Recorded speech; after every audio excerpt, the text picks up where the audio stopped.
الشيطان الرجيم. بسم الله الرحمن الرحيم. الرحمن علم القرآن خلق الإنسان علمه البيان.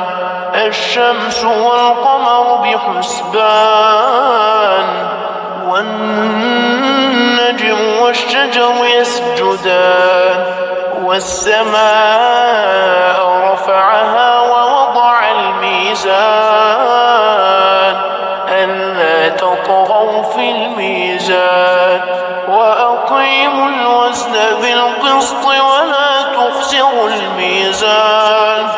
والأرض وضعها للأنام فيها فاكهة والنخل ذات الأكمام والحب ذو العصف والريحان.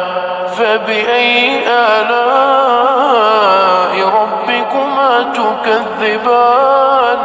خلق الإنسان من صلصال كالفخار وخلق الجن من مارج من نار. فبأي آلاء ربكما تكذبان؟ رب المشرقين ورب المغربين. فبأي آلاء ربكما تكذبان؟ مرج البحرين يلتقيان بينهما برزخ لا يبغيان. فبأي آلاء ربكما تكذبان؟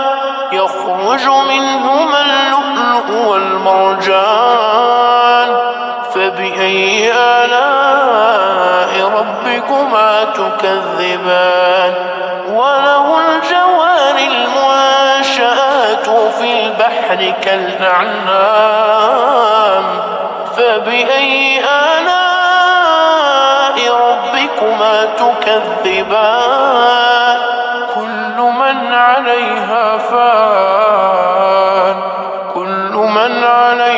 فان ويبقى وجه ربك ذو الجلال والإكرام.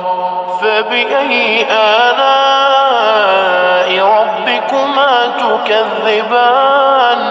يسأله من في السماوات والأرض كل يوم هو في شأن. فبأي آلاء ربكما تكذبان؟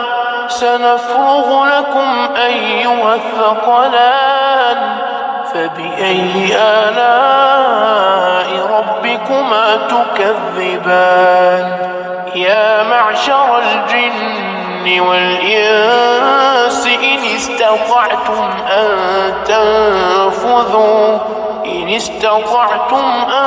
تنفذوا من أقطار السماوات والأرض فانفذوا لا تنفذون إلا بسلطان. فبأي آلاء ربكما تكذبان؟ يرسل عليكما شواظ من نار ونحاس فلا تنتصران. فبأي آلاء ربكما تكذبان؟ فإذا انشقت السماء فكانت وردة كالدهان. فبأي آلاء ربكما تكذبان؟ فيومئذ لا يسأل عن ذنبه إنس ولا جان. فبأي آلاء ربكما تكذبان؟ يعرف المجرمون بسيماهم فيؤخذ بالنواصي والأقدام فبأي آلاء ربكما تكذبان هذه جهنم التي يكذب بها المجرمون يطوفون بينها وبين حميم آن فبأي آلاء ربكما تكذبان ولمن خاف مقام ربه جنتان فبأي آلاء ربكما تكذبان ذواتا أفنان فبأي آلاء ربكما تكذبان فيهما عينان تجريان فبأي آلاء ربكما تكذبان فيهما من كل فاكهة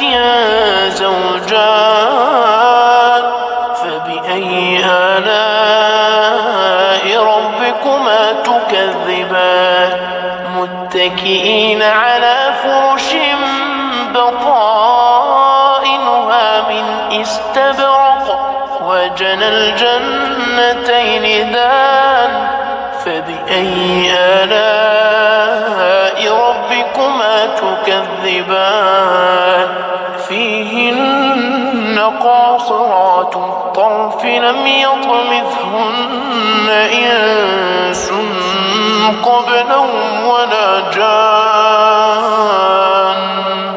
فبأي آلاء ربكما تكذبان كأنهن الياقوت والمرجان فبأي آلاء ربكما تكذبان هل جزاء الإحسان إلا الإحسان آلاء ربكما تكذبان ومن دونهما جنتان فبأي آلاء ربكما تكذبان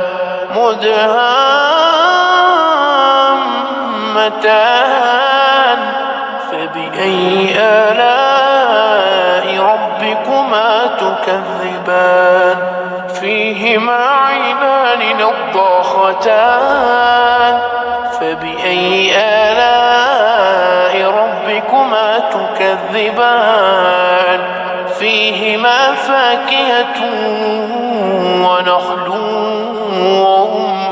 ورمان فبأي آلاء